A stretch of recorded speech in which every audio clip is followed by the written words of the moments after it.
Welcome to Unfiltered Vision News.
Good morning and welcome to Unfiltered Vision News, bringing you the news unfiltered, Monday through Friday, 7 to 9 a.m. Eastern. My name is Dr. Ashaki Noni Nichols, and I will be your host. Good morning, everyone. It is Women in Wellness Wednesday, and it is open mic. So if there's anyone that would like to come and be a part of the broadcast, please direct message me on X at, my handle is It's Our Turn RP. And if you want to just send me an email, you can do that at unfilteredvisionnews@gmail.com. Just let me know in the comments that you've actually sent me an email to request a mic so that I can send you a link to the show. So thank you guys so much for joining me here. And with that, let's get to our Kids Corner. If every no could turn into something amazing, meet Zaria, a 6-year-old rich girl who loved saying no until one day she discovered the power of saying yes. One morning, Zaria's mom gently asked, "Will you help me water the garden?" Zaria quickly shouted, "No!" She thought helping was boring, not fun. Later, Zaria saw a bird struggling to drink from an empty fountain. She whispered, "Yes, I'll help." For the first time, her heart felt lighter than gold. Each time Zaria said yes, she felt stronger, like magic. She watered flowers, helped set the table, and smiled brighter than ever before. One afternoon, her toys were scattered across the floor. For the first time, Zaria said, "Yes, I'll clean." Slowly, the messy room turned into a shining palace. Her mom hugged her. "See, Zaria, saying yes makes you shine inside." Zaria laughed, her heart sparkling brighter than all her golden toys. Zaria learned, richness is not in money, but in kindness. Every yes makes life brighter, stronger, and full of magic no gold can ever buy. Yes, and that's a good thing. There are some good things that we can say yes to. So I hope that is what's good for our younger viewers this morning. And with that, let's get into honoring God with our body. So God, please guard our thoughts. God, help me fix my thoughts on what is true and honorable and right and pure and lovely and admirable. So I will think about things that are excellent and worthy of praise. God, please help me to listen for your voice. God, help me to be quick to listen, slow to speak, and slow to become angry. God, please protect my eyes from sin's damage. God, I make a covenant with my eyes not to look lustfully. God, please speak life over my mouth. God, set a guard over my mouth. Lord, keep watch over the doors of my lips. God, please help my hands serve generously. God, help me to do good to everyone, and especially to those who belong to our family in the faith. God, please help me to honor you with purity. God, help me to honor you with my body. And God, please protect our feet as we walk along your path. God, let your word be a lamp for my feet and a light on my path. So I hope that sets us up great for the morning. And I know that there may be some individuals that don't believe in God. They may be an atheist, you know, and that's okay, because you can use, whatever you would like just for an affirmation, just to be, you know, a good person, just to set your day right, just to do good by other humans, right? So let's be a good human today and take care of the other humans that we may come across. So it is, let's see, February 4th. We are 4 days in to Black History Month. Oh my goodness. Sorry, guys. 4 days into Black History Month. And I really, you know, I really didn't have, I don't have a theme because I cover the news, right?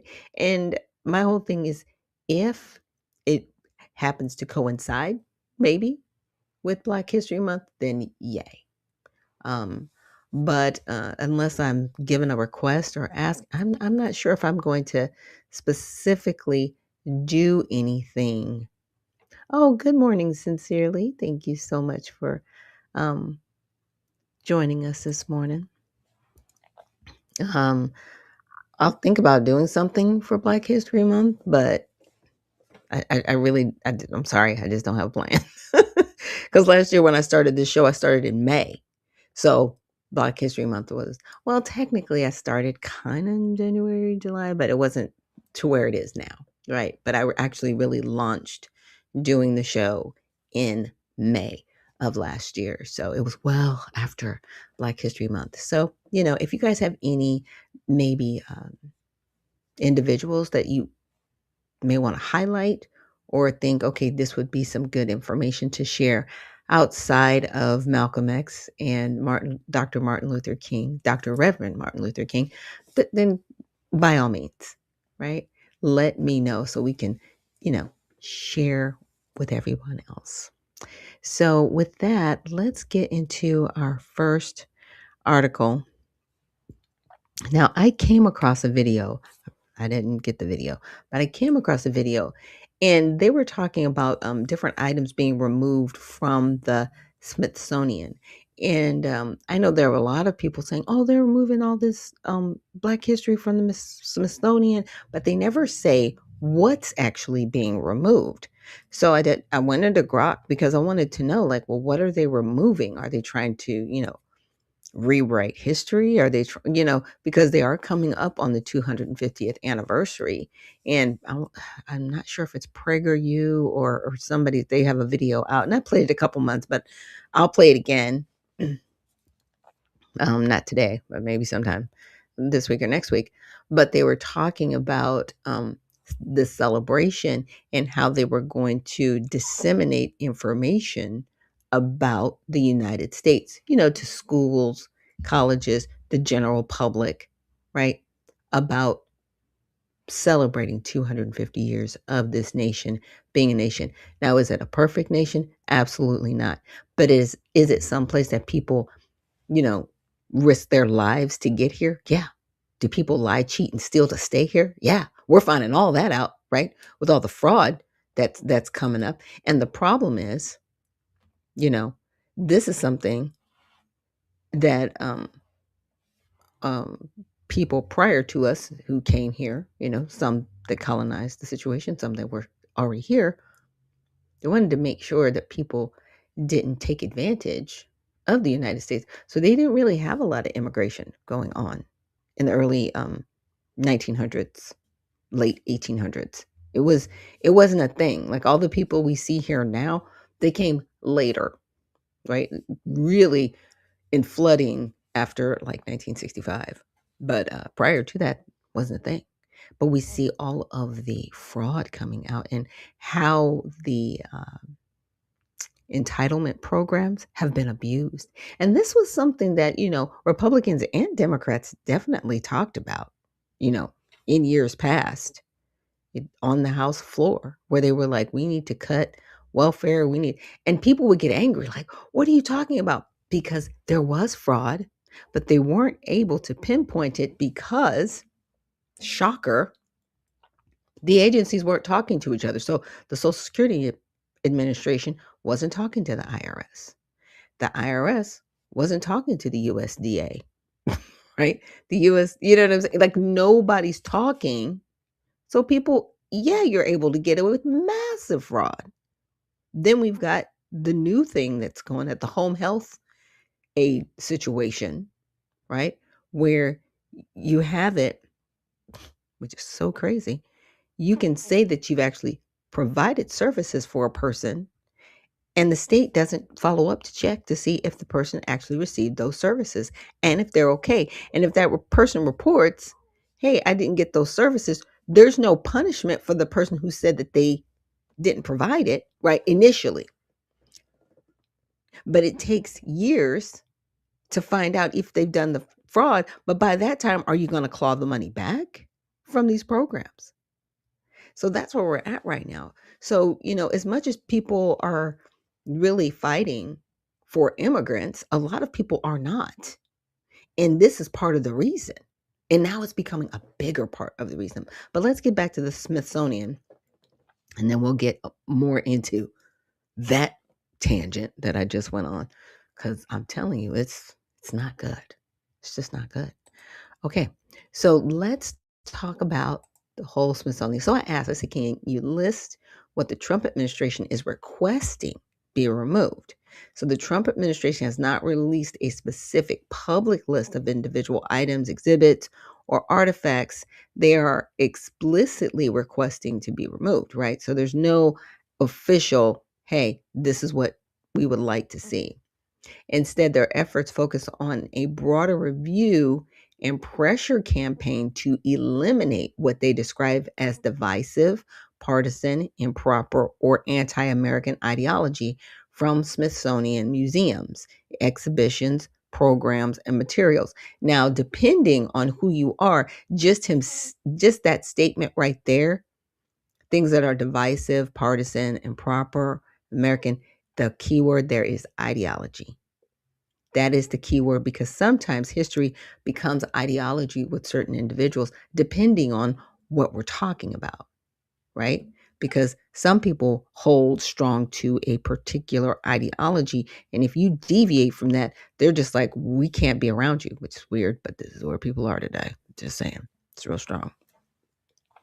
So this stems primarily from a March 2025 executive order titled Restoring Truth and Sanity.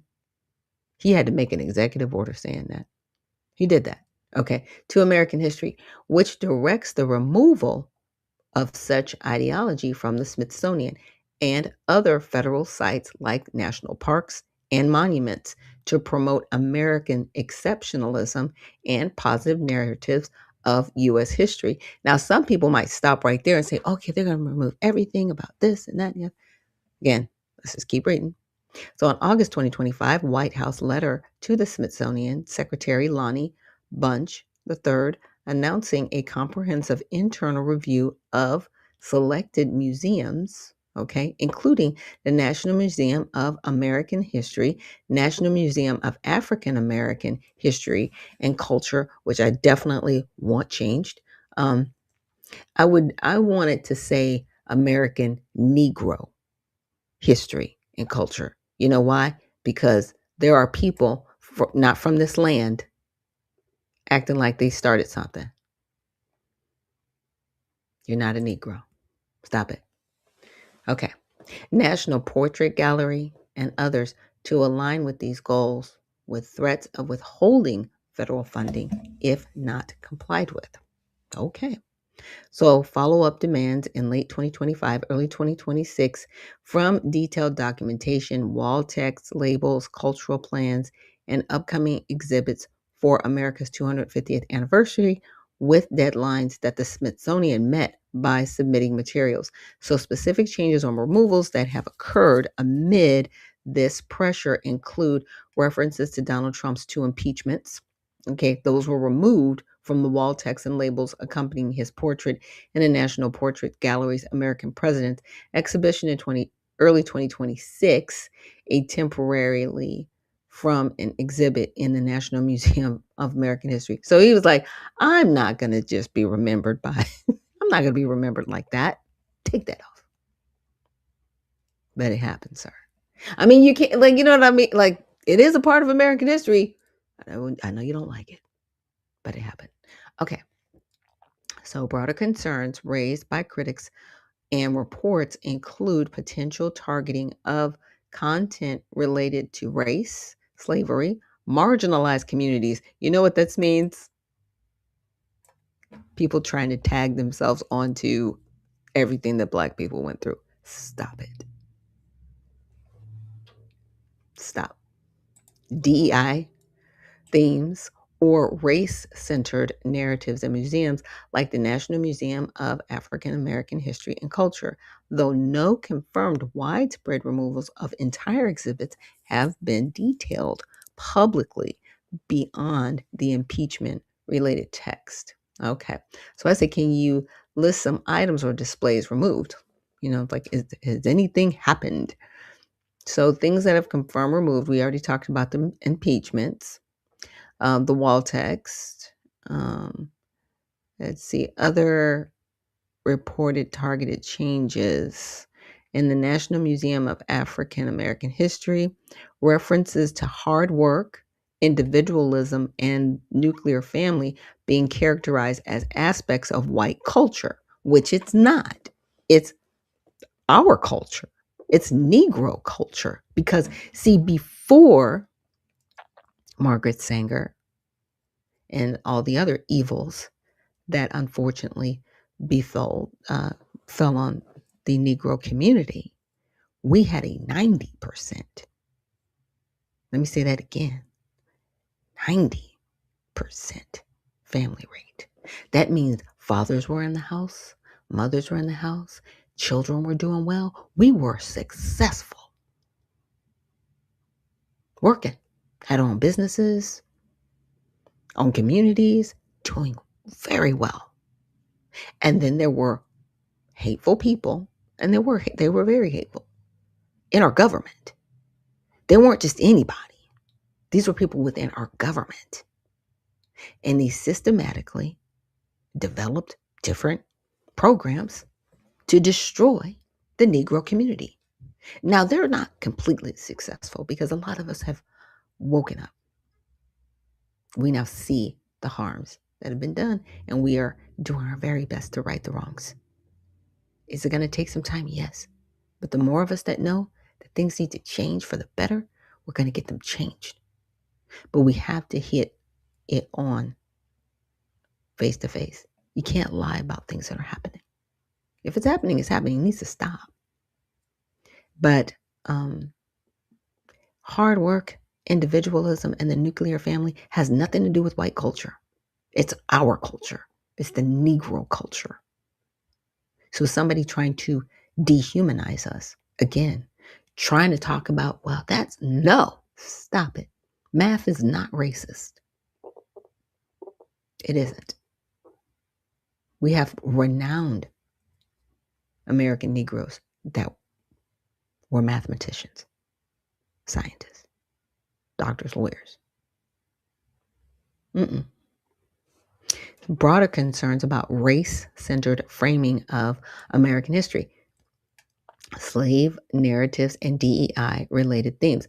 Now, I can understand part of some of this stuff being kept and removed at the same time, right? Because the people that were in charge of it before, they keep trying to include other groups, marginalized, but they keep trying to make slavery race-centered when it was really lineage-centered. And there's a whole lineage that it traces back to. So, now status. Under review, some social media reports claimed quiet removal of certain artifacts, civil rights, era Bible, or historical books, but the Smithsonian has denied widespread artifact removals. Exactly. People don't know, so they're just saying stuff. Again, there's no specific list, but they're trying to bring it back to where it was before because everybody wants to be upset. Just saying.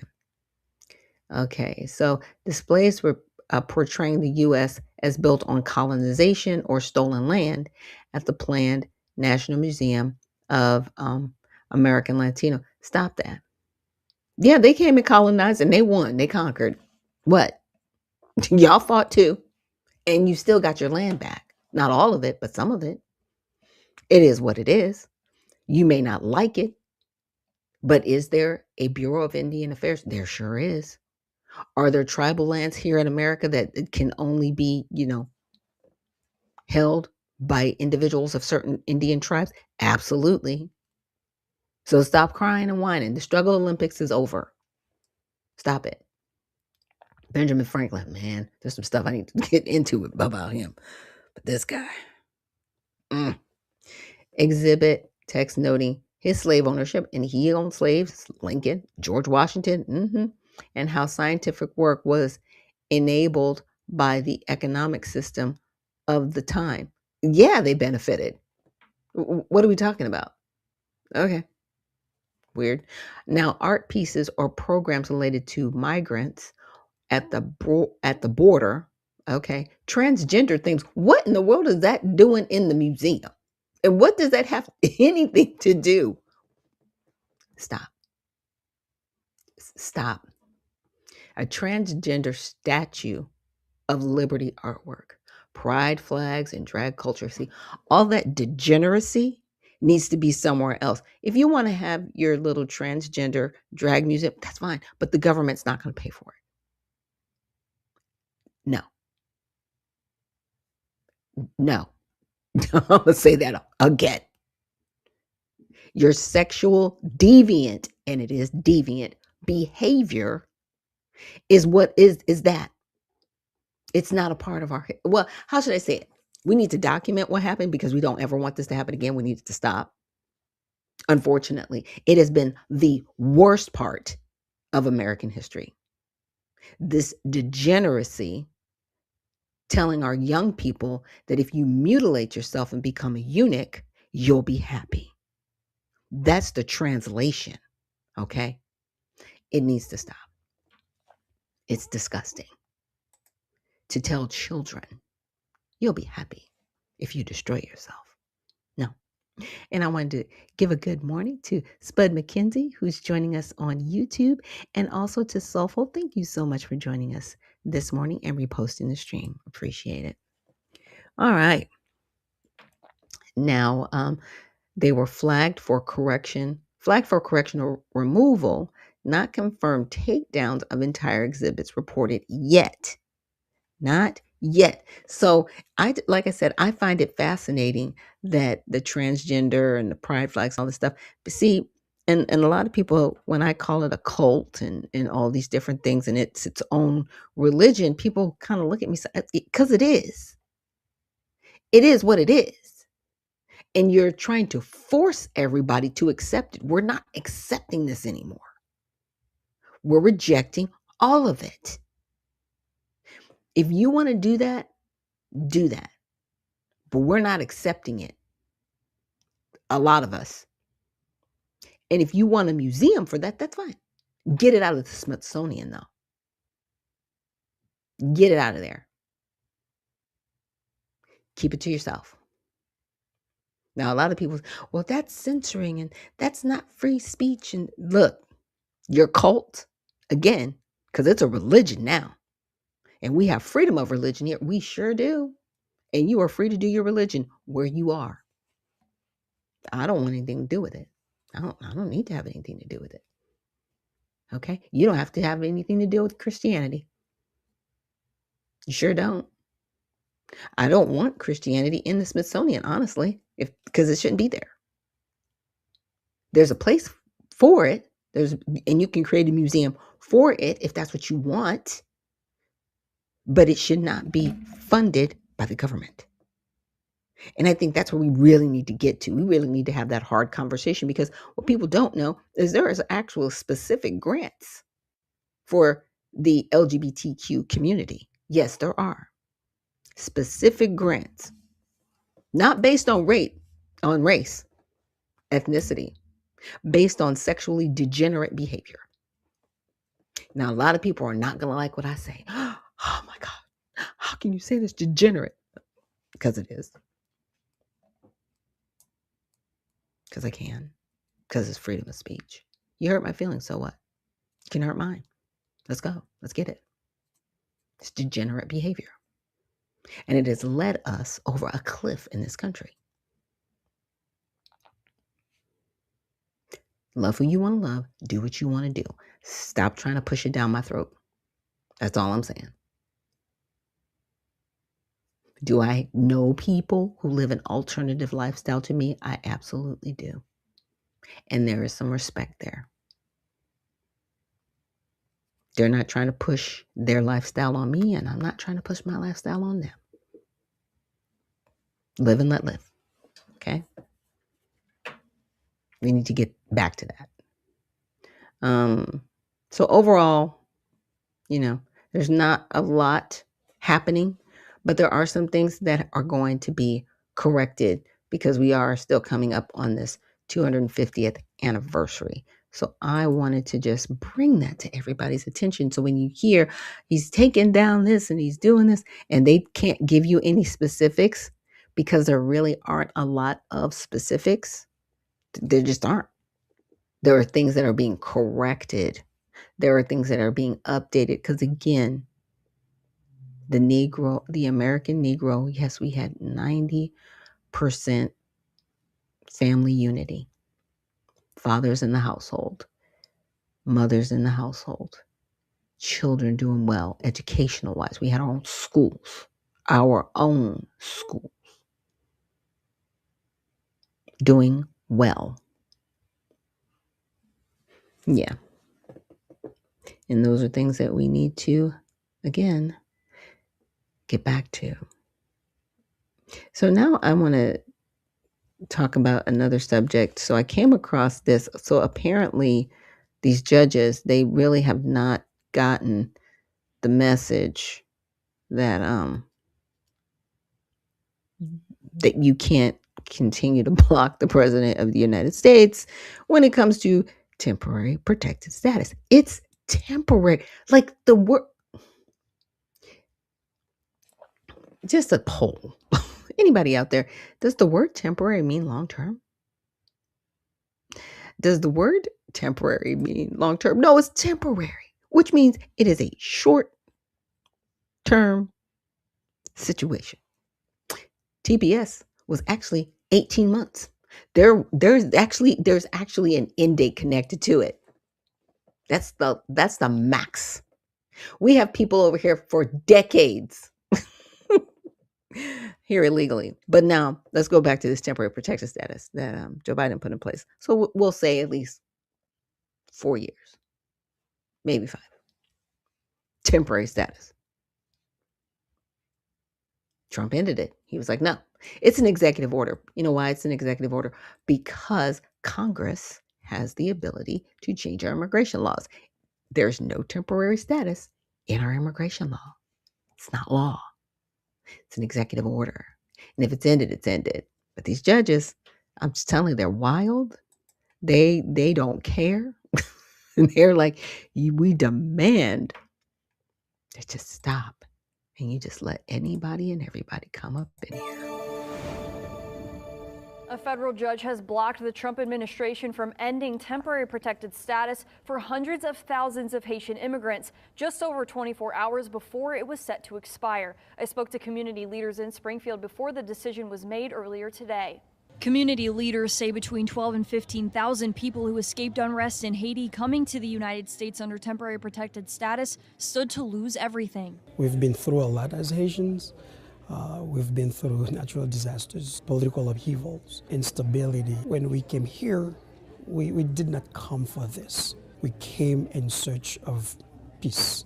This has been a contentious issue and has divided a lot of people in the Springfield area and across the country. Several people commented on our Facebook page in support of TPS ending. One person said, quote, now this is in Springfield, Ohio. So I just want to give everybody geographic reference. Standing up and cheering ICE on for enforcing our nation's immigration policies, temporary means temporary. Another added, quote, "They came here temporary and it's time for that status to be done. Unfortunately, they have to leave now." Still, among all the political discourse, largely stirred by the cats and dogs rhetoric of 2024, leaders are urging people to find their humanity because at the heart of it are families and children with no home to return to. We want people to understand, as a Haitian American woman, I would rather be in Haiti eating mangoes, right, and being in the sun, but I cannot be there because it is not safe right now. Faith leaders at a Monday morning unity rally hosted at St. John the Baptist Church. Now, I just wanted to pause it right there because she's like, it's not safe right now. But whose problem is that? That's not our problem. You individuals, all of you Haitians, need to get together and figure out what to do with your government. But see, that's the problem. This has been going on for a minute. This has been going on since before the 90s, before the 80s. Okay? It is not the responsibility of the United States to take care of Haiti. Haiti has to take care of Haiti. And you need to go home. An American Haitian? Nah, you're Haitian. You need to go home. Full stop. I'm ready for everybody to be packed up and gone. This is outside of Haitians, right? So I want the Somalis gone. I want anybody from Guatemala, Brazil. If you are not a naturalized citizen, you need to leave. That's where I'm at. Church also called for a return to what they say are the Christian values of loving your neighbor as yourself. The immigrants are the very image of God himself. So the way we serve them, the way we welcome them, the way we care for them is a testament of how we love God and care for God himself. Okay, stop bringing God into this. Because if you read your Bible, you are supposed to follow the laws of the land. If the laws of the land tell you to leave, then you need to leave. We've taken care of people to a certain point. It is time for them to go, period.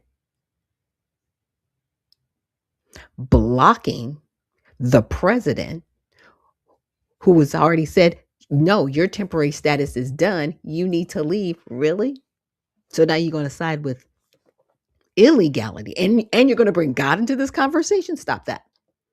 This is what exhausts me.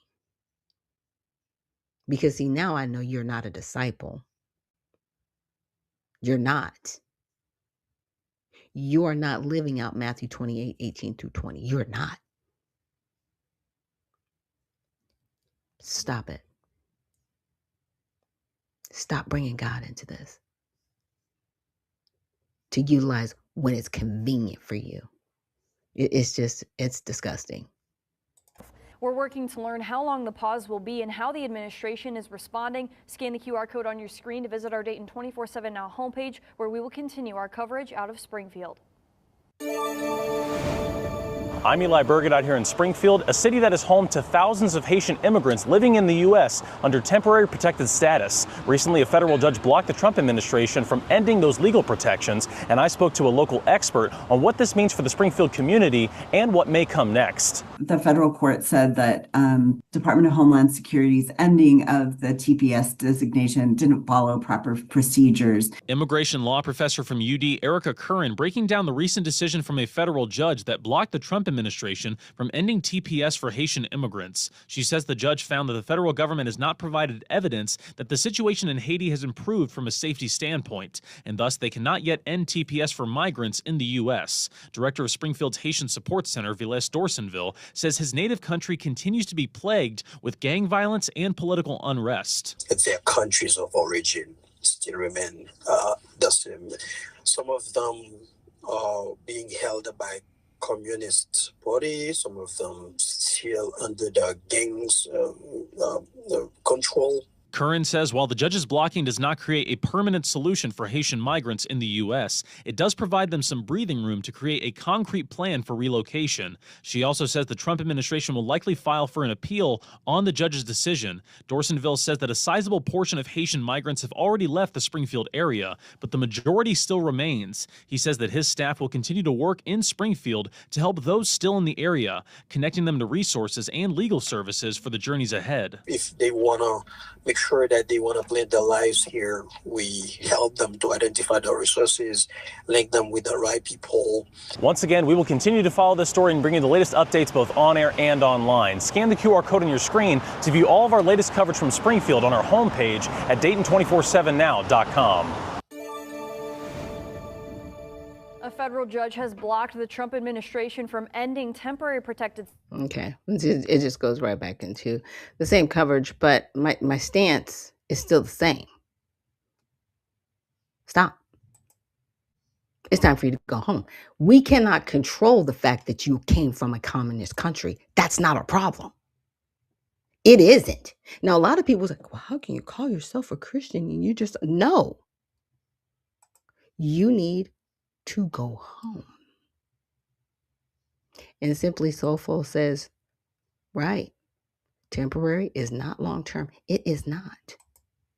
We are not the planet's police. We are not the planet's refuge. Stop it. Haiti, and it's been unfortunate, when they had that debacle, I want to say it was probably like mid-90s. You guys remember that, the whole thing?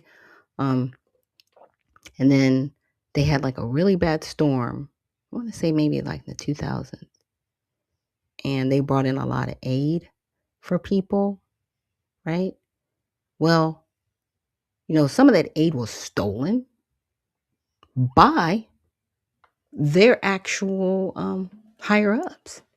It wasn't disseminated to the people. It was given to the rich people, what I'm saying, the people that had means. But the people that needed it didn't get the resources. We cannot control your government, but if you know you need to control your government and you know your government needs to be fixed, you need to fix it. It is not our job to fix Haiti. Haiti needs to fix Haiti. Because who was that? Not Will I Am, but Will Jean. I think that was Will Jean. Anybody in the comments, y'all can help me out with that. He tried to go back and fix the country, and he couldn't get it done. I mean, he's an entertainer. He's doing what he could with the resources that he had, but he couldn't get it done because of the criminality at the top. You guys are under communist rule. You are not the 52nd, you're not the 51st state of the United States. We don't want y'all. Okay, first of all, I'm just going to say that. We do not want Haiti to be a part of the United States. You need to go home. Temporary means temporary. Now, I wanted to share something with you because these federal judges, they keep trying to tell the executive branch what to do. That's a problem. Okay. Now, SCOTUS, because I said, didn't they stop lower courts from impeding the executive branch? And it says recent Supreme Court decisions have increasingly sided with the executive branch in immigration enforcement, often pausing or overturning lower court injunctions that block deportation actions. For instance, in 2025, SCOTUS allowed the administration to proceed with deportations under the Alien Enemies Act, vacating a lower court stay in a 5-4 decision. In June, under unsigned order, the court paused a Massachusetts court ruling that barred deportations to third-party countries without additional safeguards. In September, SCOTUS lifted restrictions on roving patrols by immigrant agents in Southern California, overturning a lower court order that prohibited stops based on appearance.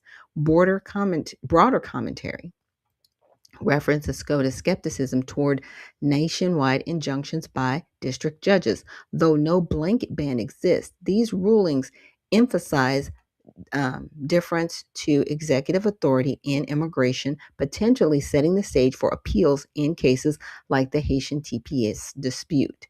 These decisions limit lower courts' ability to broadly impede executive deportation policies, but they don't prevent judges from issuing targeted injunctions based on procedural or legal flaws, which can still be appealed. I am sick and tired of these judges telling the executive branch what to do. We didn't vote for you, judges. You're not the president of the United States. The president of the United States is like, look, we have to get people off of our soil, and I'm with it.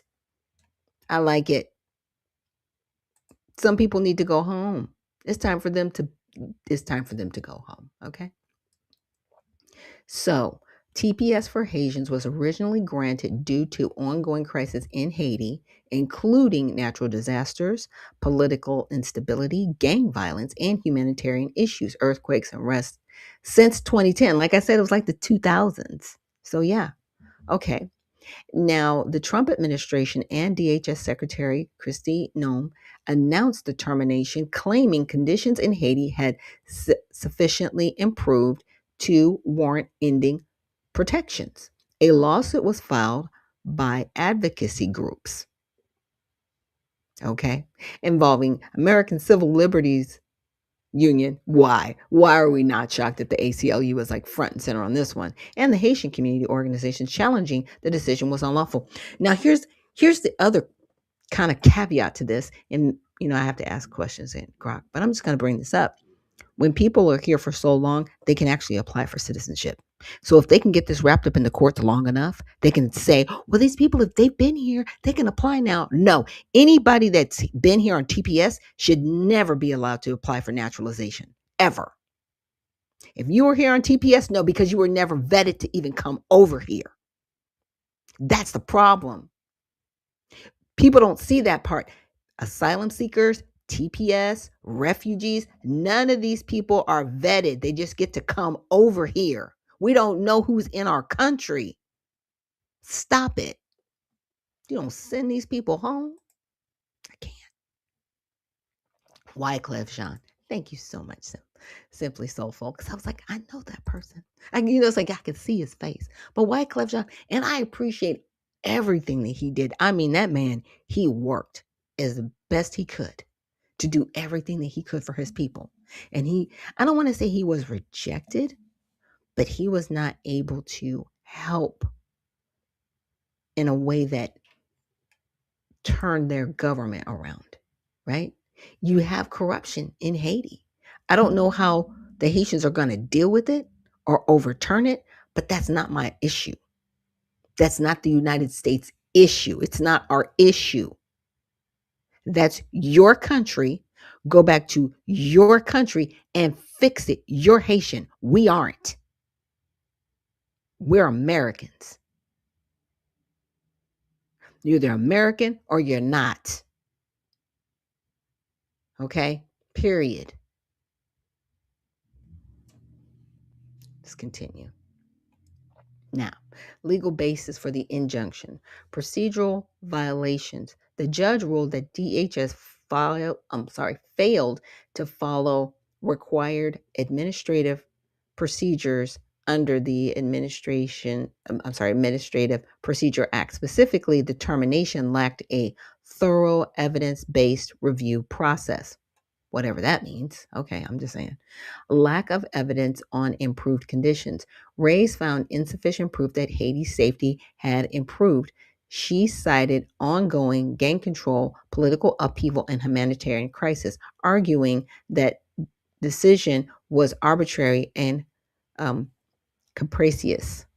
Allegations of bias. In her 83-page opinion, the judge accused Secretary Noem of preordaining determination due to hostility to non-white immigrants. Why are you bringing race into this? Why are you bringing race into this? This is nothing. They don't get to play the race game. They're not black. They're Asian. They're melanated. And so you're saying because they have melanation in their skin that there's a, stigma, that there's some kind of oops. They don't like them because they have too much melanin in their skin. Stop that. Suggesting the decision was motivated by animus rather than facts. No, ma'am, they're facts. This is temporary.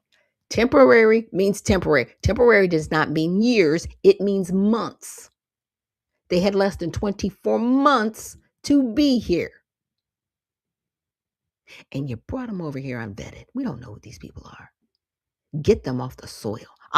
Look, I don't know about everybody in the chat, in the comments. It's time to go. Simply Soulful says, yep, look, y'all got to go. This is not our problem. And I'm tired of advocate judges making it our problem. These are our tax dollars. Okay, judge, I know you pay taxes too, but these are our dollars. I don't want my money spent this way. I want my money back.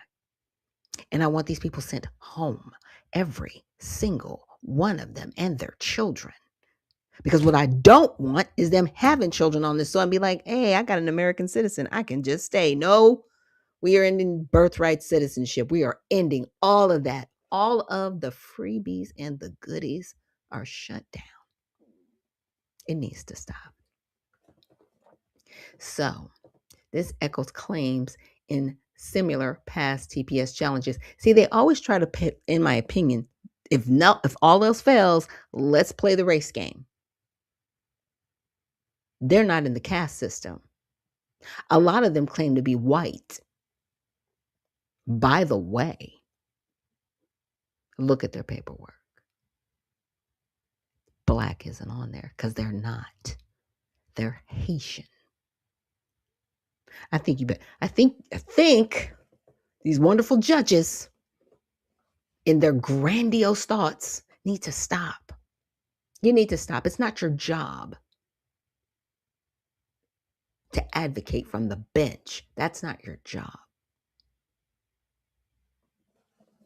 So scope of immediate effect, the injunction declares the termination null, void, of no legal effect, pending full judicial review. So that's where we're at.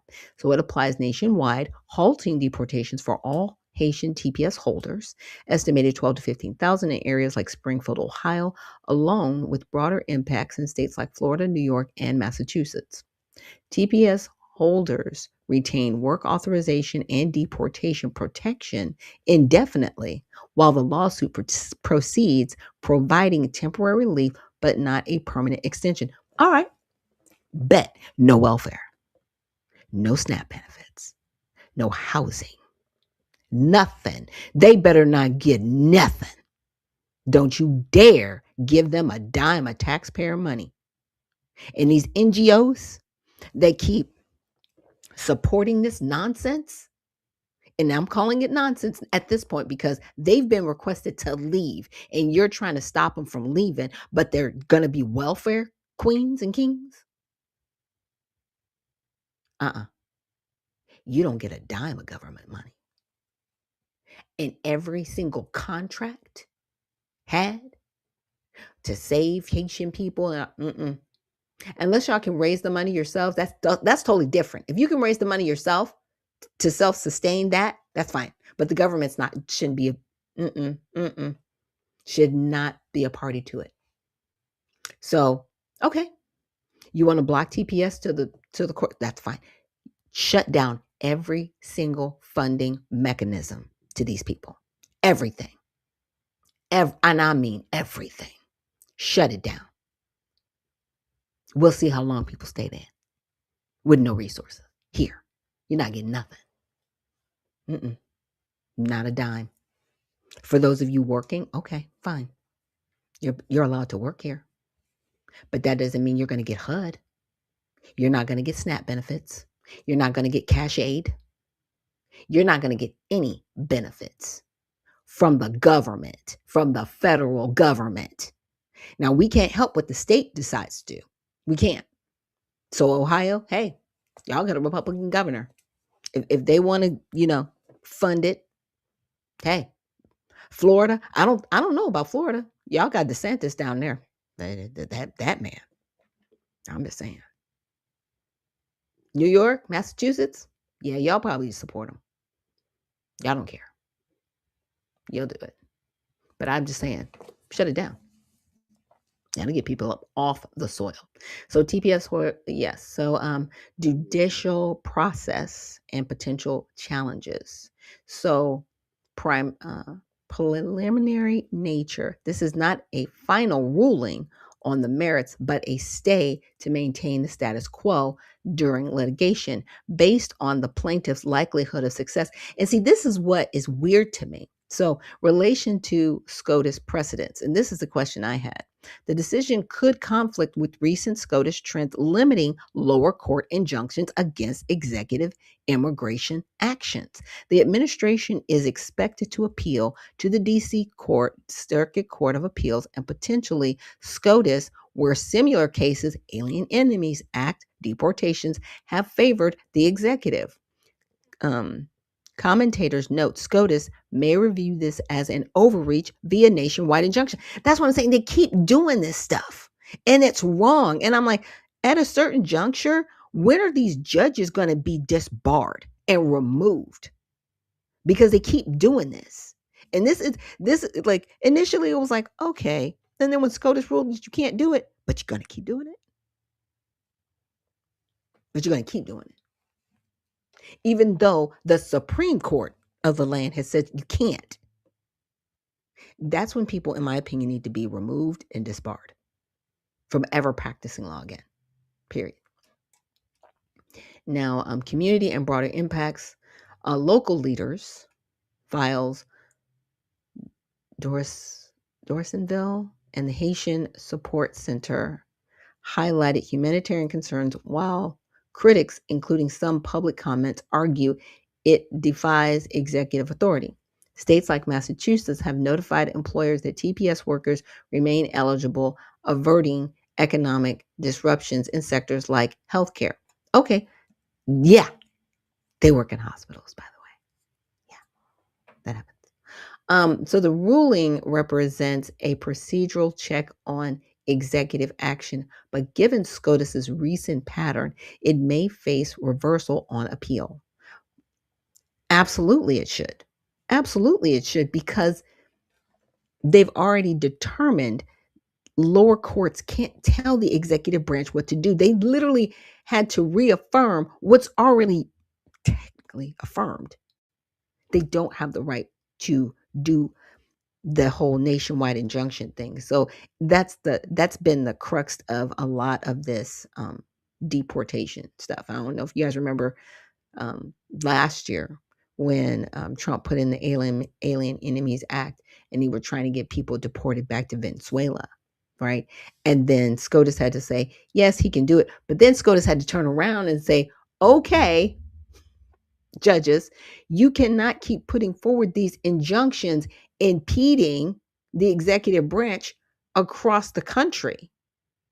And you're like one judge here in, wherever you're, Ohio or wherever you are, wherever the district judge is located. I guess in this case, they are in DC.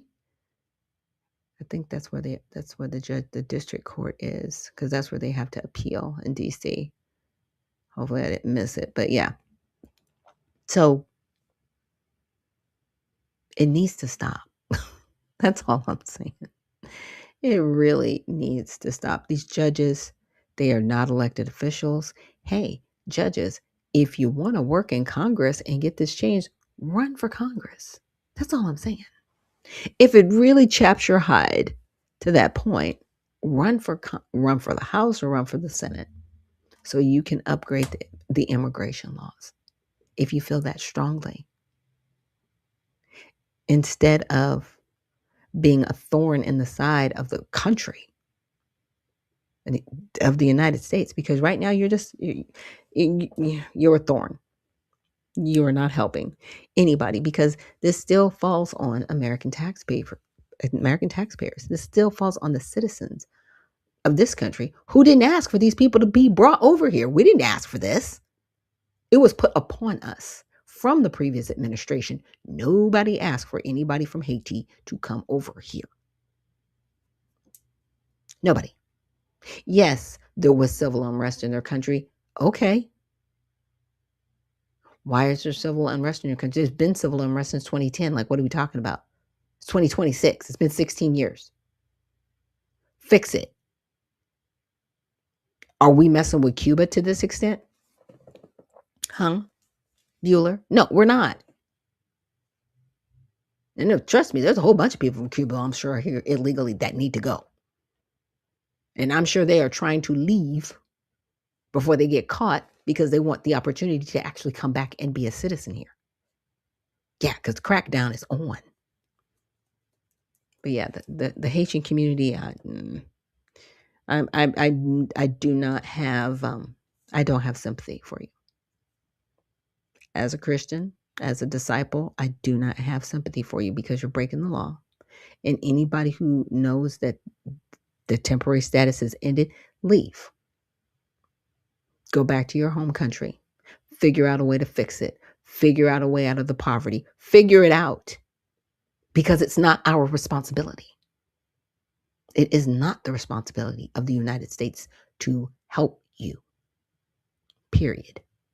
It isn't. Now, if the leader of the Haitian government wanted to work with the United States, that's totally different. Like, that's a different situation. And that's outside of this conversation. But for you that are over here temporarily, that's what that means. It's temporary. You need to go home. ACLU, put that money to some good use and put these people on the plane. That's all I'm saying. That's all I'm saying. You got to go. Okay. So next, I want to get into covering this House member that could actually be expelled from Congress. I'm kind of hoping if it happens, it will be on her. But if she gets expelled for what she did, then there's no hope for anybody else. I'm just saying. I'm just saying. Breaking news from Washington, D.C. now. The House Ethics Committee's investigative subcommittee says it has found, quote, substantial evidence that South Florida Congresswoman Sheila Shurflis McCormick, who is already facing federal fraud charges, did break the law. So you're spearheading censure and expulsion? You want Congresswoman McCormick kicked out of Congress? She's claiming innocence. Yeah, I filed an expulsion resolution. I mentioned on Friday that Congresswoman Shurflis McCormick is entitled to the presumption of innocence like every other American. I'm a hard no. And we're back, y'all. Thank you for watching today. Go ahead and hit that like button, my people. You know that it helps us out a ton. And, of course, it helps you because it helps us keep bringing you these stories every day. Now, y'all, we have been following the saga of Sheila Shurflis McCormick. She is the Florida Congresswoman. Now, this is a United States Congresswoman from Florida, y'all. So she's representing her state in the federal government. We've been following the saga of her being indicted and arrested for allegedly stealing $5 million from the federal government. Just this week, she was arraigned and she pleaded not guilty, y'all. So she's going to be going to trial and facing decades in prison for this alleged crime. I should say these alleged crimes that the authorities say she perpetrated with members of her family. And now, y'all, Republicans in the House of Representatives are trying to kick her out, y'all. They want to censure her, which is like basically berate her publicly for her alleged dirty deeds and then kick her out of the House of Representatives, essentially strip her. So censure her, strip her, and expel her from the House. But they are running into some difficulties because Democrats are taking up for her, y'all. So you have to see if the Republicans... So wait, hold on. $5 million? Now you'll find out about the $5 million. What happened? Okay, so she defrauded for $5 million. Elon and her husband? It's at the $30 million mark. But see, and a lot of people are saying, well, that's her husband. It's not her. No, they're a package deal. Because you got to put those earnings on your paperwork. And if there was any fraud involved in how said monies were attained, yeah, you're still a part of it. So if this person gets expelled, oh, there's no, in my opinion, I don't think there's any hope for Ilhan Omar. I'm just saying. Republicans have the gumption to get this done.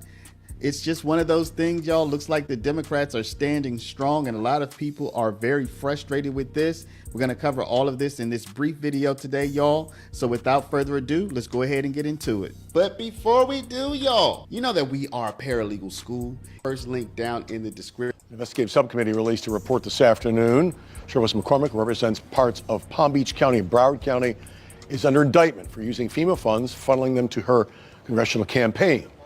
The House Ethics Committee will now consider potential consequences in Congress for the Congresswoman. So the House of Representatives has conducted an investigation into Ms. McCormick, and they have found that she is likely, okay, they found that she likely did something wrong, y'all, that she likely did something illegal, which sets the grounds for them to try to kick her out of the House. Are you going to step down and follow your own lead on that one? Congresswoman Sheila Sheriffless McCormick is already facing decades in prison. Federal prosecutors say she moved money meant to register people for vaccines to her campaign and buying a 3-carat yellow diamond ring. This new report from House investigators say the Congresswoman bought a Tesla, cruises, high-end hotels, and designer clothes. It also says jewelry from Tiffany's, another detail matching the ring to the one on the Congresswoman's official portrait photo. It's a heck of a report. We showed ethics expert Peter Loge the report. The 59-page document includes bank records to track the money Florida paid to the Congresswoman's healthcare company.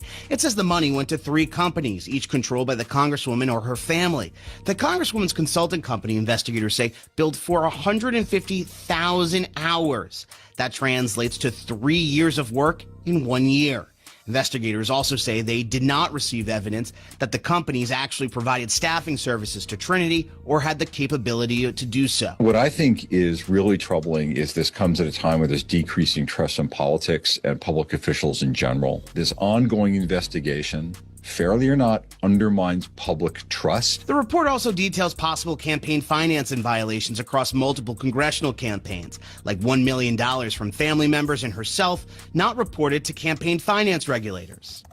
The Congresswoman's office released a statement saying the report was released without giving me a fair opportunity to rebut or defend myself due to the constraints of an ongoing legal process. I reject these allegations and remain confident the full facts will make clear I did nothing wrong. In West Palm Beach, Ethan Stein, WPTV News. Now, Congressman Greg Steube is the person who is filing these motions to have Sheriffless McCormick kicked out of the House. He has made it clear publicly. He even went on Fox, y'all, to say, look, she did us wrong, and we're trying to kick her out. But before you draw a conclusion, y'all, we're going to show you that things might not be that easy for the Republicans to try to kick her out. I mean, they're moving forward, but the Democrats are fighting back, y'all. First, let's hear from Congressman Steube about his efforts to kick Sheriffless McCormick out of Congress. So you're spearheading censure and expulsion. You want Congresswoman McCormick kicked out of Congress? She's claiming innocence. Yeah, I filed an expulsion resolution. I'm going to wait until the House Ethics Committee comes out with their report, which will detail all of the evidence against her and detail a recommendation from the Ethics Committee, which is 100% bipartisan. There's equal number R's and equal number D's on that committee. I suspect that there will be a lot of evidence and information that will be in that report that's not currently publicly available. So members will be able to make that decision. Under the Constitution, any member of Congress that performs disorderly conduct can be expelled from the Congress by 2/3. So once the report is released, I intend on bringing that forward to a vote if she hasn't resigned. So are you saying other Democrats would be on board in expelling her from Congress?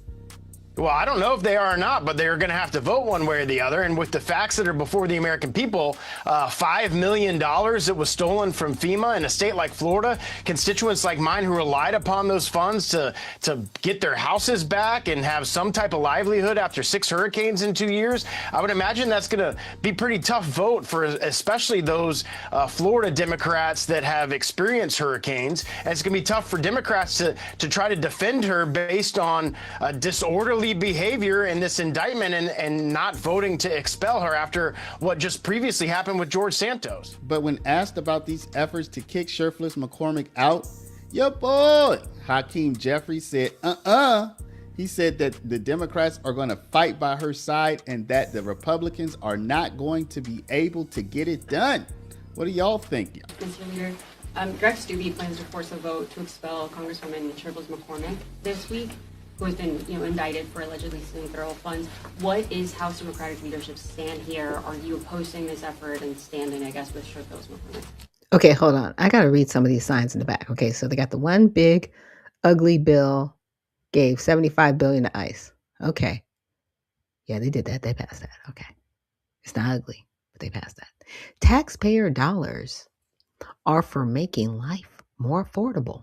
Okay. Taxpayer dollars? Taxpayer dollars? Okay. Not for funding brutality and lawlessness. Now, when I read that, I'm like, our tax dollars are for making life more affordable? Huh? I don't know. I'm just trying to square it, y'all. Because my tax dollars go to pay salaries for the House of Representatives. My tax dollars are supposed to go for the roads. Tax dollars, go to pay the property taxes on my house, the taxes for children to go to school. So how is that making life more affordable? I don't know. Can anybody square that for me? In the comments. And April Showers, thank you so much for joining us and reposting the stream. Oh, and Spud McKenzie says she was a part of Rick Scott healthcare fraud crew. All of us in Florida was like, Harpo, who this woman? Harpo, who this woman? Yeah. Okay. When she was right. She shrunk. I don't know. Maybe she took the shot. Yeah, too weird. LOL. To get her out now. Yeah. She was part of that Rick Scott healthcare fraud crew. Okay. Yeah, I heard about that. It's interesting because that kind of came and went. But where's Rick Scott? Huh? Bueller? Yeah. But, and the thing was, she was given, she had like, I guess, whatever the healthcare thing was going, and the $5 million was an overpayment, right? So it meant that she was never supposed to actually receive the funds that she received. And instead of flagging it and saying, hey, I think this is an overpayment, and squaring that with the contract that she was awarded, she just took the money. That's just my opinion, but I think that's just kind of how things went down. But yeah, this whole thing, this tax dollars are made for making life more affordable for who? Because here's the thing. Trump put all these tax breaks in place and then there's governors coming back and saying, we're going to tax you for walking your dog and tax the no tax on tips thing. New York, they decided to raise tax on tips. So the no tax on tips, it's not even effective. So Democrats are turning around taxing people more to make it more unaffordable. And you got a sign saying tax dollars are for making life more affordable? No, they're not. That's not what tax dollars are for. Tax dollars, and some taxes are still, I don't like the 16th Amendment that was put in for income tax because they didn't want to use other means of funding this country. They're doing it off of the backs of American citizens through income tax. It's not making our lives more affordable, sir. And stop trying to blame the $75 billion appropriated to ICE on the Republicans who are cleaning up a mess that was made. It's weird. Let's continue. I mentioned on Friday that Congresswoman Shirley McCormick is entitled to the presumption of innocence like every other American. I'm a hard no as it relates to the effort to expel her, and it's going to fail. Now it looks like the Republicans are falling back some. Here on X, Josh Breshnan says GOP Greg Steube tells me he will not offer his expulsion resolution against Shirley McCormick until after her ethics trial next month, which would be sometime in March. Steube replied, I am told that Democrats will not support my motion to expel The Congresswoman before the Ethics Committee conducts its trial on March 5th, leaving it short of the required 2/3 threshold. This process has been needlessly slow, but it will not change the outcome. If Democrats want to slow walk this to protect their own, Americans can judge that for themselves. Once the Ethics Committee formally recommends expulsion, we will take up the motion and remove her from Congress once and for all. Now the response on X has been as expected. People are upset. One says Santos didn't get that treatment, talking about George Santos who got kicked out. Another person said, ran Santos out pretty daggone fast. Why not here? Someone else says, how long it take you all to dismiss Santos? So what they're saying is, hey, George Santos was kicked out way faster than this. So how come Republicans can't get it done as it relates to Sheriff-less McCormick? Now, y'all, she has been indicted, arrested, arraigned. She's pleaded not guilty. She's going to trial. The House found that she probably did something wrong, but she has not been put on trial in the House. So she's facing two different trials. She's facing a criminal trial where the penalty could be years in prison. That's by the federal government. And she's also facing a House trial by the House of Representatives where the penalty could be expulsion. So y'all let me know, do you think she'll be found guilty or not guilty in her criminal trial? And then we have the same question as it relates to the House trial. And also, do you think Republicans are going to be able to kick her out, or will Democrats rally around her and save her hide? Let me know what y'all think. Drop a comment down below in the comments section. But before you do, y'all, please stop, hit the share button. Share this video out over email, text. Well, I guess there's no law that says you can't, be a representative from prison. So, I'm just saying, like, if she gets convicted of a federal crime and goes to prison, I don't think there's any choice but to expel her from Congress. Just saying. And they're not wrong about the whole Santos thing. I mean, they ran Santos up out of town. They were like, you got to go, and shut it down. And he was out of there. Okay. That all happened, y'all. Okay. And moving forward with some more news. So I wanted to play this video from Elon Musk, which I thought was very fascinating. There's a lot of resurfacing, I should say, of videos, especially when it comes to Barack Obama and some of the things he said or didn't say during his presidency, but they all come back around to the border and lawfulness. So let's check this out. Democrats used to believe that border security and immigration enforcement were just common sense ideas. Don't believe it? Take their word for it. Americans are right to demand better border security and better enforcement of the immigration laws. We simply cannot allow people to pour into the United States undetected, undocumented, unchecked. We've had 5 million undocumented workers come over the borders. It has become an extraordinary problem. All Americans, not only in the states most heavily affected, but in every place in this country, are rightly disturbed by the large numbers of illegal aliens entering our country, and we must do more to stop it. Biden, yes or no, would you allow the cities to ignore the federal law? No.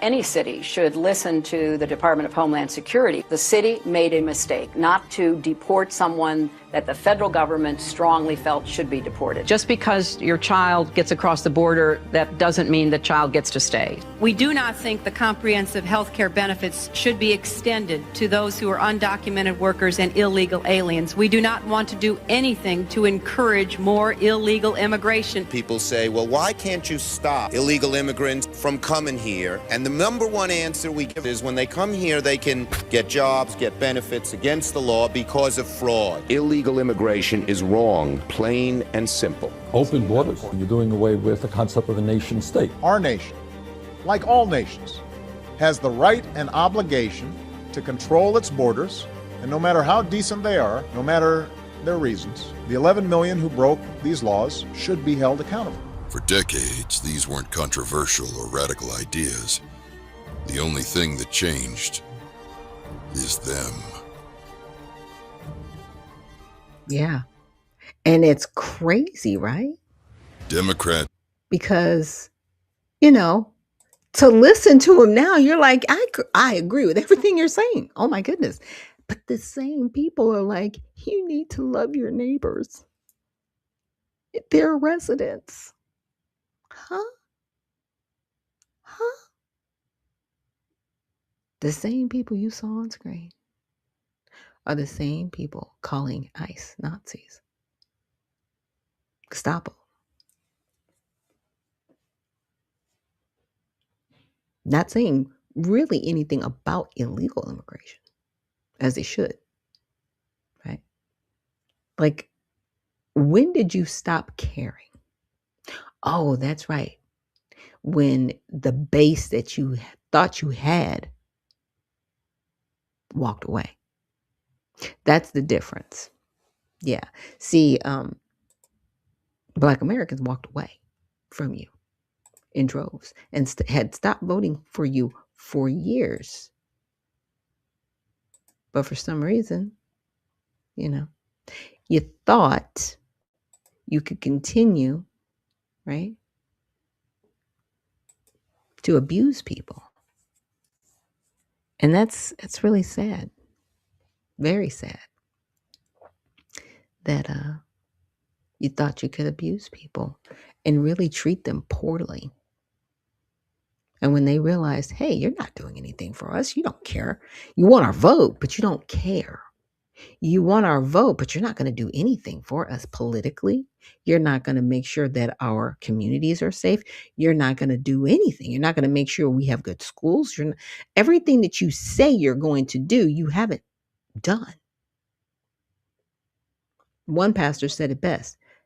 The Democrats expect the vote of Black Americans, and they know they don't have to do anything for them. The Republicans are kind of surprised when they do get the vote for Black Americans and they don't do anything because they really don't know what Black Americans want. And so because the expectation is so low, when they don't do anything, it's kind of like, well, we didn't expect you guys to vote for us anyway. So what are Black Americans left to do? Right? Shot or poison. And I don't think we want either. That's why I founded the Redemption Party. So definitely check us out at usaredemptionparty.com. That's usaredemptionparty.com. We are looking for servants of the people, not politicians. And we also need members of the party to support those servants for every community. But the one community that I want to see healed is obviously my own. Yeah. I want to see the Black community thrive and not be underfoot and not feel like we don't have a place in this political structure that we have here in America because we've been boxed out by both parties. Now, the one party, they have taken emotions, I should say, to another level, political emotions to another level. The Republican Party, they're trying to stay a little bit more stable, right? But again, because they were really not in tune with the needs or wants of Black Americans and really translating that, they have to get there as a party. And I think they will. I think they're open to it. But in the meantime, again, I have an independent option so that people can think for themselves, not under ideology, but under actually a movement of getting things done at the local level, county level, state level, and federal level. So again, check out usaredemptionparty.com. Now, I want to get into this post from Scott Jennings. Now, this is in regards to Minneapolis and what is going on there. So Scott Jennings emailed the Minneapolis Police Department about the ICE activists who are creating blockades and stopping cars to run their license plates. So they've created a completely illegal checkpoint because they're trying to find ICE agents. What? You can't make this stuff up. So the police department confirms they have not made a single arrest for this behavior. Minneapolis PD is letting them do it. These civilians are setting up blockades. You pull up and they check your license plates. These people aren't police. They're not there in any official capacity, but they check your license plates. This is highly illegal. So I emailed the city of Minneapolis and I had a simple question. Has anyone been arrested for setting up illegal blockades, for harassing citizens, for apparently having some sort of secret database by which they check whether your license plate belongs to an ICE vehicle, right? Because like, how do they even have that information? Like, what are we doing? So, and after some back and forth with the city of Minneapolis just a moment ago, we got a response from the Minneapolis police. I will read it to you. No arrests have been made. Why are civilians in Minneapolis, Minnesota, or anywhere else for that matter allowed to go out into the street, build a barricade, physically stop other citizens, other people from driving their cars, tell them to roll down their window? So let's listen. This morning, as I was preparing the show, I was preparing to report to you all about the neighborhood blockades that are going on in Minneapolis. You've seen the video, I'm sure. These civilians are setting up blockades. You pull up, and they check your license plate. These people aren't police. They're not there in any official capacity, but they check your license plate. This is highly illegal. So I emailed the city of Minneapolis, and I had a simple question. Has anyone been arrested for setting up illegal blockades, for harassing citizens, for apparently having some sort of secret database by which they check whether your license plate belongs to an ICE vehicle? And after some back and forth with the city of Minneapolis, just a moment ago, we got a response from the Minneapolis police. I will read it to you. No arrests have been made. No arrests have been made.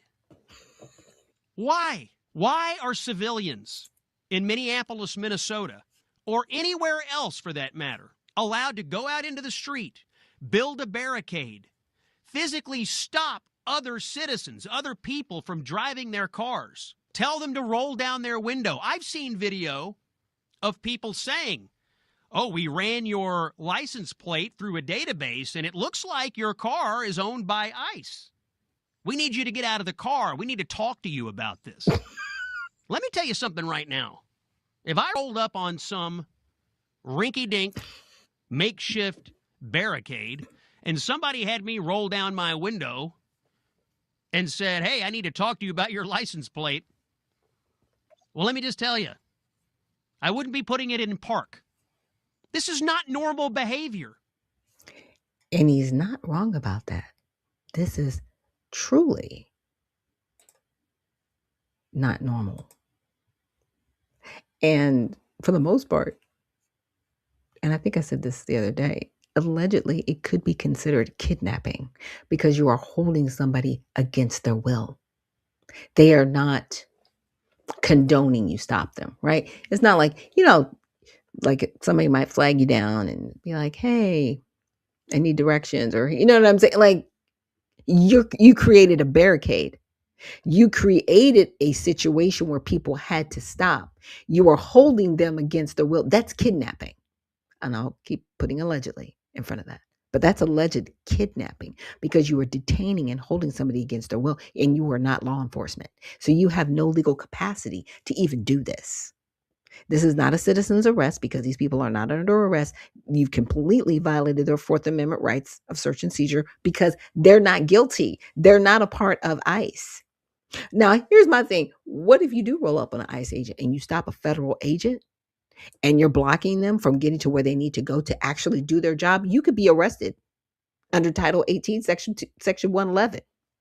So should we just let them do the barricade so they can get arrested at the federal level? Because that's what's going to happen. Because if you impede a federal agent, you're going to prison.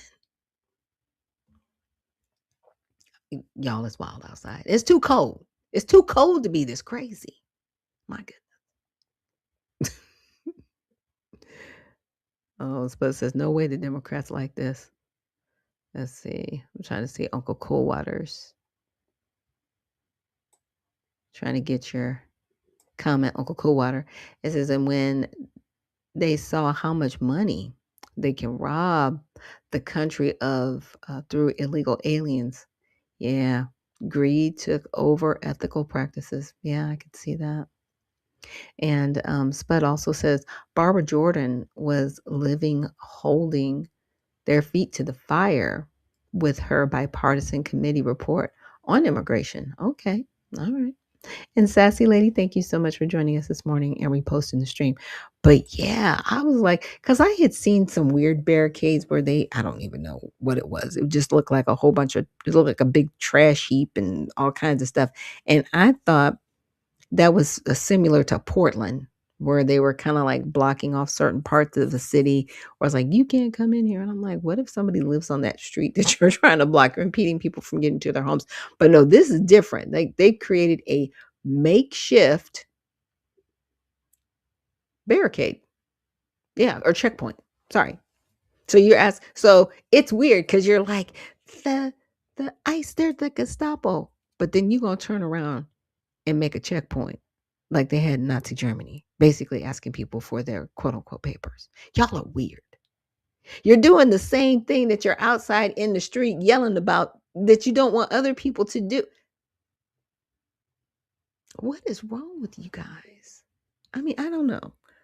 I don't want to laugh because it's not funny. It's just weird. It's just strange behavior. And it makes no sense at all. Makes no common sense. We got to have a little common sense. It does go a long way. It's actually very helpful. But you need it. I'm just saying. A little goes a long way. Now, I did want to look back at one of my searches I did. Now, I know I said I wasn't going to talk a lot about the Epstein files, but I did want to get into a situation where I guess there were some communications between Epstein and Elon Musk, but at the end of the whole rainbow,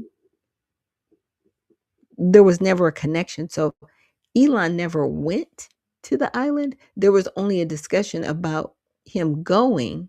Now, this was in 2012. So this was already after Epstein had been indicted, right? Which is kind of weird because he was indicted on charges, right?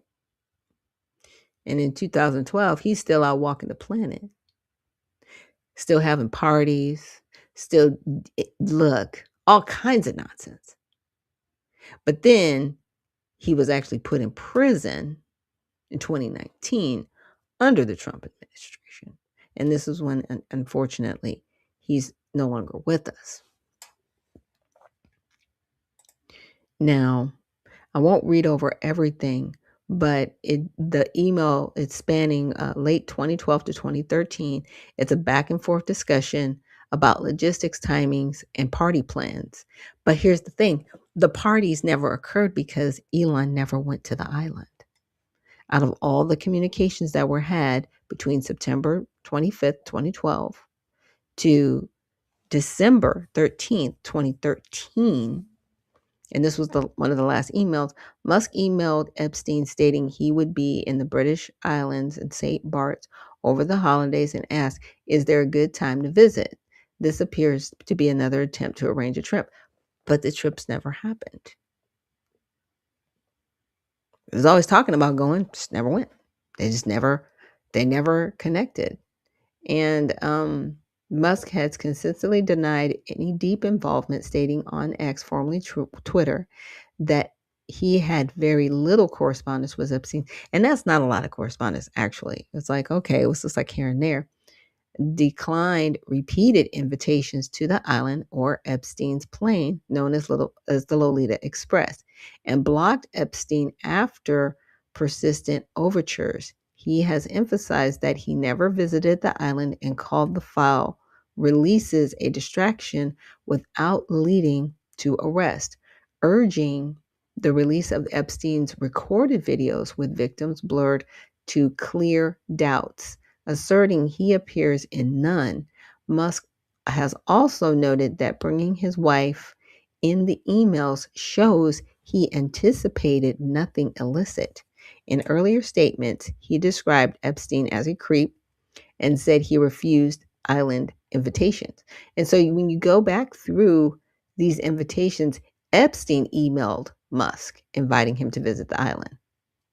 Then in 2012, Musk responded to Epstein inquiring about the wildest party on the island, asking what day, night will be the wildest party on your island. Epstein followed up by asking how many people Musk would need transported by helicopter, to which Musk replied it would be just him and then wife and that person.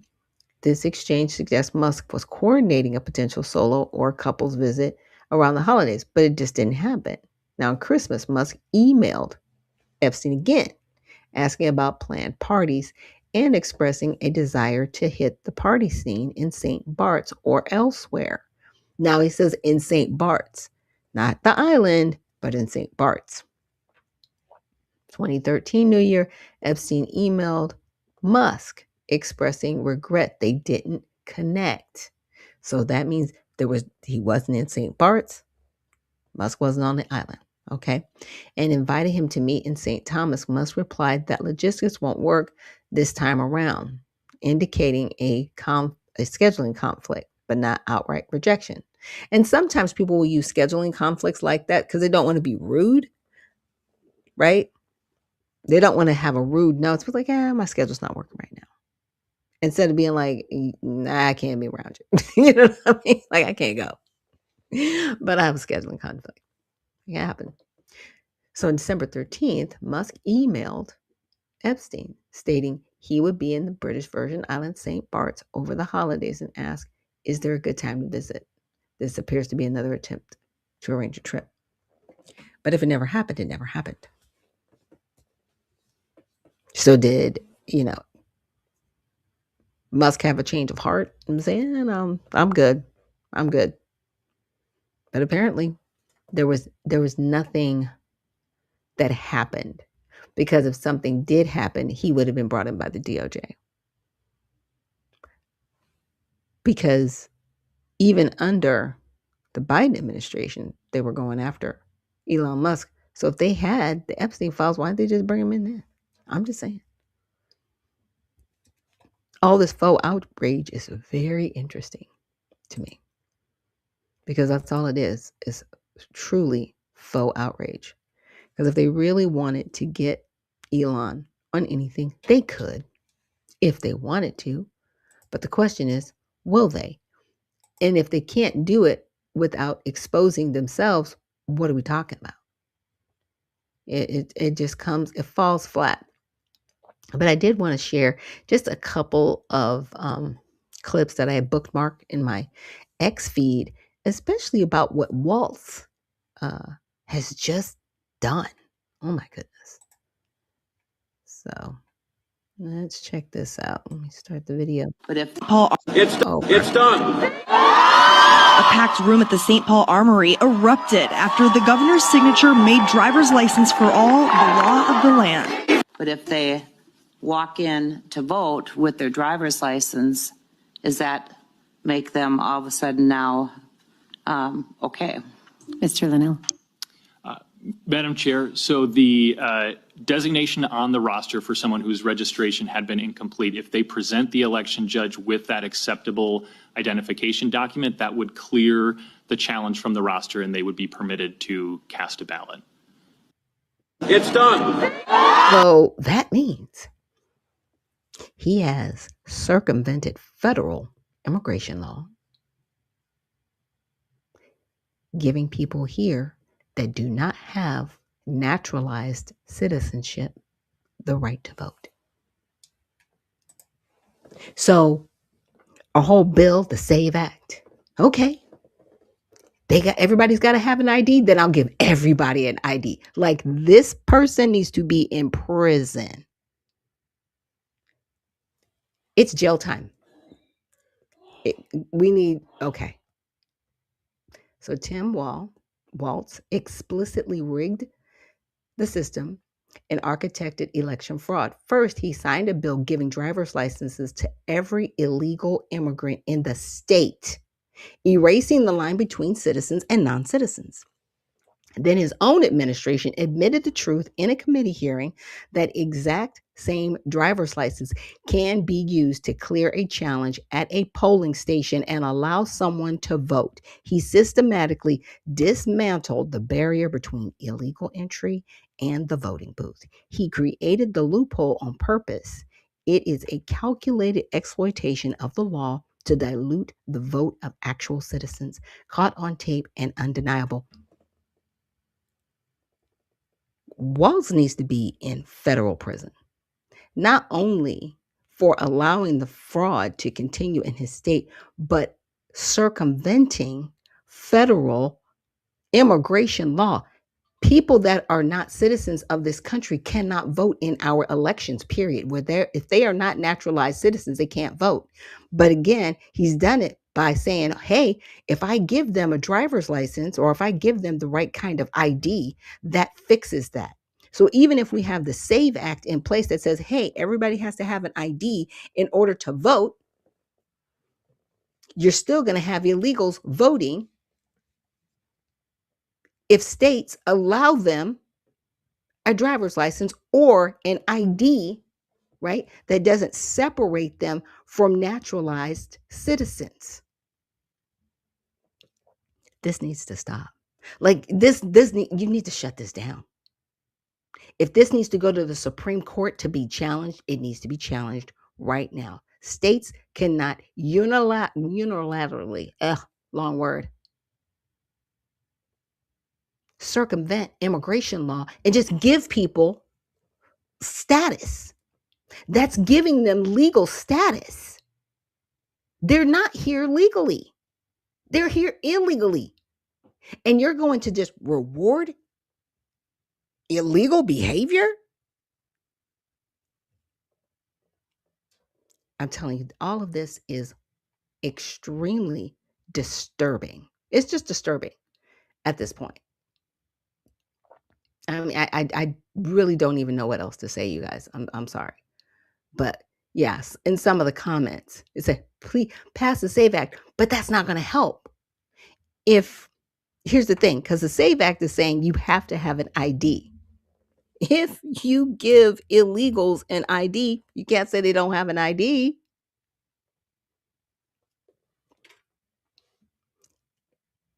You need to say you cannot issue an illegal an ID.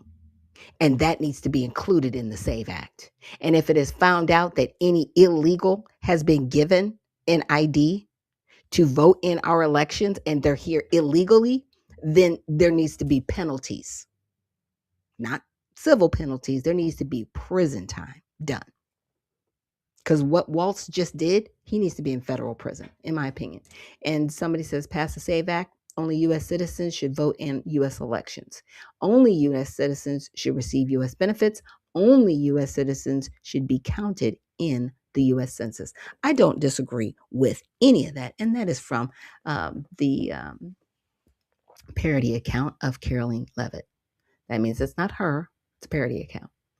And somebody says it's all a game. Remember the people who were against voter ID wanted you to show vaccine papers? Yeah. Remember all of that? Show me your papers or you can't work. You can't come into the restaurant. You can't do any of these things. That happened.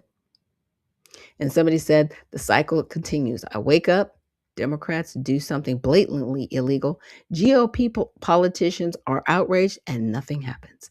And this is the cycle I think that people are really getting discouraged about. And I don't disagree. And, I pray daily that our politicians will wake up out of this, how should I say it? This, I don't know, I don't want to call it a dream sequence, but they need to wake up and start enforcing the law. We have laws on the books.